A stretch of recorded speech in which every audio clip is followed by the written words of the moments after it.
educacional especializada que o governo está propondo, primeiro, ela não substitui uma comunidade escolar linguística sinalizadora, ou seja, não substitui um grupo de coleguinhas que também sinalizam e de professores fluentes em Libras, não substitui. O senhor pesquisa... Essa sala de atendimento educacional especializado, nela, as pobres professoras, pobres eu digo, porque o fardo que se coloca sobre as costas dessas professoras é imenso. Por quê? Porque elas vão ter, sem formação adequada, elas vão ter que atender simultaneamente surdos cegos, paralisados, autistas, deficientes mentais, e assim por diante. Ou seja, cada criança é diferente. Você só consegue educar, fornecer uma educação de qualidade, se você respeitar essas diferenças. E a ciência existe para nos mostrar o que é necessário fazer com cada um desses grupos de crianças. E eu trabalho com todos eles. Eu sei que para criança com paralisia cerebral, por exemplo, é preciso usar sistemas de comunicação alternativa. As técnicas de alfabetização dessas crianças são totalmente diferentes daquelas necessárias para os surdos. E professores não devem ser especializados numa área ou noutra. E os alunos devem ser agrupados para quê? Para que haja ensino-aprendizagem eficaz, para que não seja fingimento, para que a inclusão escolar não seja só uma carta de boas intenções, uma fachada para inglês ver, mas seja uma realidade que efetivamente beneficie a criança. O senhor pesquisa o tema desde 2001, né? Não, então, nossa pesquisa na área de deficiências em geral é desde 1989, não é?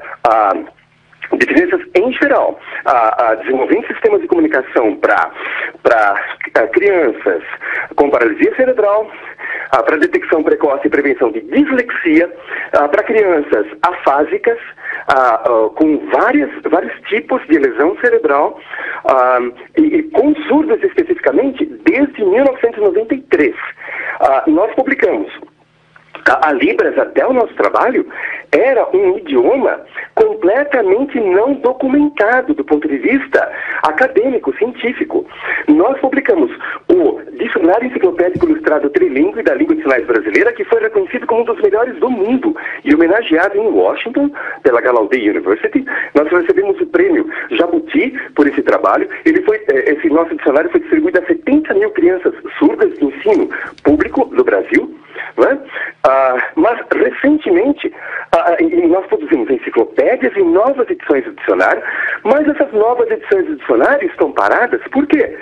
Porque existe uma ideia tosca de certos assessores da Secretaria de Educação Especial de que toda criança é igual, toda criança é criança. Então basta colocar as crianças juntas que elas vão aprender e se comunicar. Muito bem, coloque uma criança surda, uma criança cega, uma criança paralisada e uma criança autista no meio de outras 36 crianças e veja como elas se comunicam. Não dá. Cada criança tem necessidades específicas. Por isso que nós alfabetizamos cegos, nós alfabetizamos surdos e nós alfabetizamos surdos cegos. E em cada um desses 3 quadros é completamente diferente o cabedal, o arsenal de recursos de que nós nos valemos para conseguir fazer um trabalho bem feito. Okay. E é imprescindível que o Ministério da Educação comece a se orientar pelos dados da pesquisa científica sobre o que funciona e o que não funciona. Não é? Então, esse é nosso principal objetivo. Tá bom. De que a pesquisa que é feita pela Universidade Brasileira com financiamento governamental, essa pesquisa ser científica de ponta, de peso, rigorosa, seja empregada para orientar políticas públicas eficazes, eficientes, que respeitem as crianças com as suas diferenças. Que ela seja levada efetivamente a sério. Professor Sim, Fernando sim. Capovilla, muito obrigado pela sua entrevista. Foi mais um desabafo do que uma entrevista, né? Não, em verdade, eu falo em nome de 6 milhões de surdos, deficientes auditivos e de seus pais. E quero deixar a ênfase com que eu falo é a paixão necessária para que a gente faça um estudo dessa magnitude, desse peso que envolve um sacrifício muito grande de mais de uma centena de pesquisadores, extremamente dedicados e amorosos, que querem efetivamente fazer valer a cidadania, a educação e a cultura brasileiras. Esse tipo de paixão, esse tipo de heroísmo é exatamente o que o Brasil precisa para acabar com uma atitude blasé, tosca, de que nós somos terceiro mundo. Nós não somos. Nós brasileiros temos valor, nós temos que ter orgulho, nós temos que ter espinha dorsal, nós temos que ter sangue quente, idealismo e nos envolver nas questões do nosso país, para resgatar, para salvar as crianças que são o nosso futuro. Então, a ênfase com a qual eu falo é simplesmente a paixão pelo trabalho e a satisfação profunda de nós termos descoberto a saída para um grande drama de milhões de crianças brasileiras. Muito obrigado pela atenção. Obrigado. Bom dia, professor. Bom dia.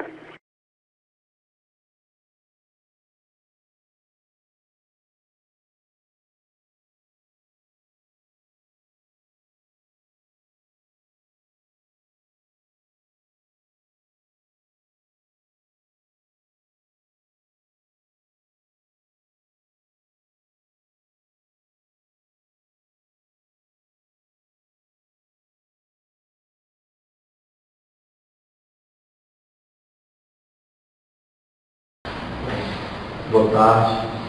Minha contribuição para esse seminário vai ser buscar contribuir para que a gente reflita sobre 3 questões. São 3 perguntas que normalmente são feitas aos surdos, aos pais e professores de surdos, acerca das reivindicações nossas como escola bilíngue para surdos, isto é, escolas que têm a língua brasileira de sinais como primeira língua e a língua portuguesa em sua modalidade escrita como segunda língua. As 3 perguntas normalmente são as seguintes: os surdos querem escola especial? A comunidade surda está lutando nesse momento pela manutenção das tradicionais escolas especiais para surdos? Segunda pergunta: por que os surdos pedem, reivindicam escolas específicas e não, como propõe a Secretaria, o setor de educação especial do MEC, a inclusão de surdos em escolas comuns da rede regular de ensino? E terceira pergunta: será que a criança surda, o jovem surdo, estudando em escolas específicas para surdos, será que esse jovem, essa criança não estará sendo privado do convívio com a diversidade humana que está presente exatamente nas escolas regulares, nas classes comuns? Eu pretendo demonstrar que essas 3 questões partem de premissas falsas.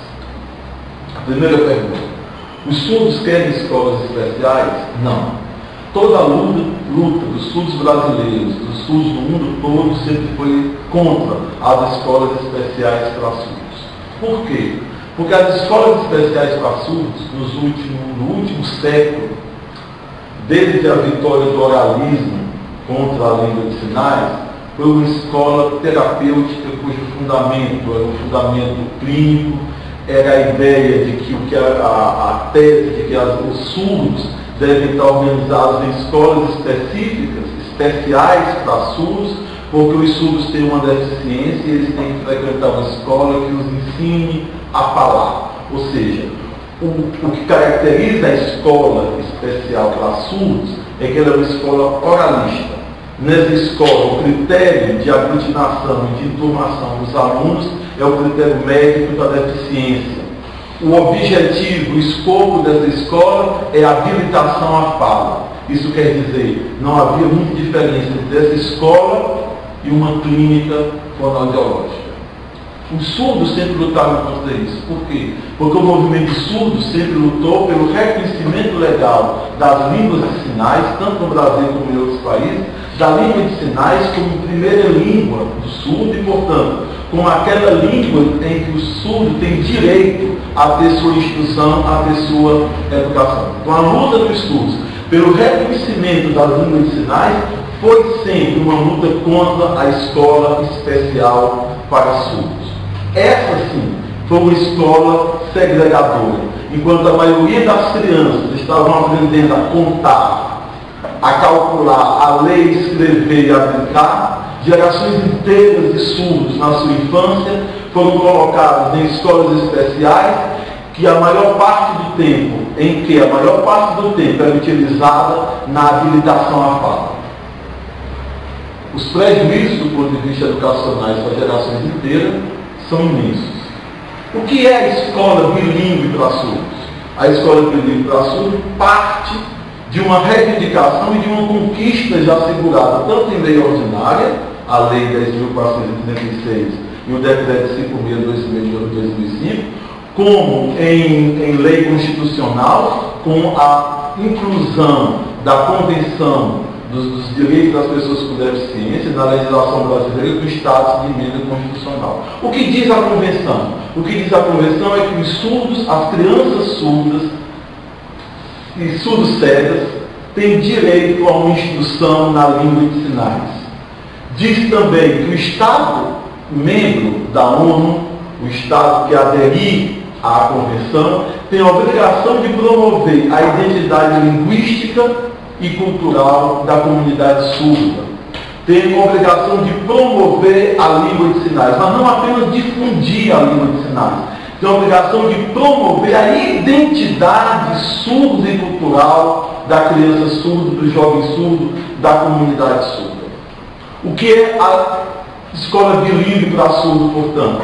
É aquela escola que tem como critério, não mais o critério médico da deficiência, que era o critério das antigas escolas especiais para surdos, mas tem como critério agora o critério linguístico, o critério da língua de sinais. O que é esse critério da língua? Esse critério da língua, ao mesmo tempo, um critério pedagógico, é um critério psicológico, é um critério antropológico, é um critério cultural, é um critério linguístico.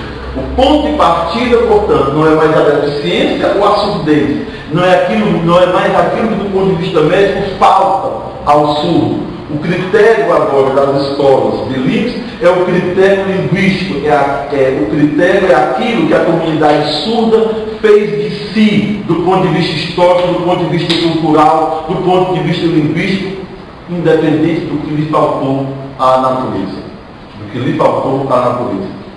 A escola bilíngue para surdos, portanto, não é uma escola especial. A escola bilíngue para surdos é uma escola cujo fundamento é a língua e legalmente se ampara no reconhecimento da língua pela Lei 10.436, pelo Decreto 5.626 de 2005 e pela Convenção, portanto, pela emenda constitucional que garante, que assegura o compromisso do Estado brasileiro em oferecer às comunidades surdas uma instrução escolar baseada na língua de sinais e em promover, apoiar a identidade linguística e cultural das comunidades surdas. Essa nossa interpretação da Convenção é a mesma interpretação que é feita pela Aliança Internacional das Pessoas com Deficiência. A sigla em inglês é AIDA. A AIDA, ela foi a principal articulação em rede das organizações de pessoas com deficiências do mundo inteiro na organização da Convenção de Nova York, da Convenção dos Direitos das Pessoas com Deficiência. E ainda hoje a AIDA ocupa um lugar importante junto à Organização das Nações Unidas, no sentido da supervisão da implementação da Convenção. Numa recente reunião ocorrida agora em julho de 2011 do Conselho de Desenvolvimento Econômico e Social da ONU, a AIDA foi convidada pelo Conselho